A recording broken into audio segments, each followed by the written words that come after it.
hinuhukay natin yung ano, yung paglalagyan natin ng bentonite pipeline under the road para hindi siya masagasaan.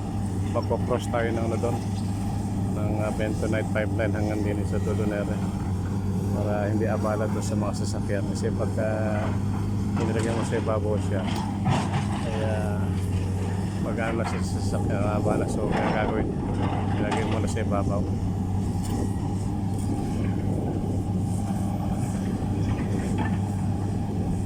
So hukayin natin tapos ibabarid natin yung bentonite pipeline, connect doon galing sa planta doon sa disanting plant.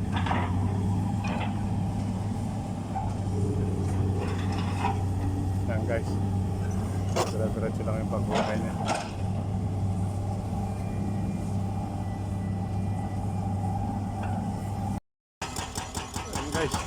Yan guys, isasagad natin din sa may pipeline yung hukay para medyo mahaba pa para hindi na sagapan dun sa mga dada sa kalsada. So ilalagay natin sa ilalim ng lahat ng pipeline kasi nakaplay buong kalsada.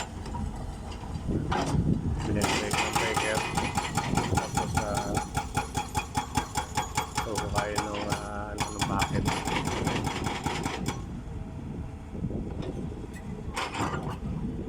Diretso lang yung pagkakay niya.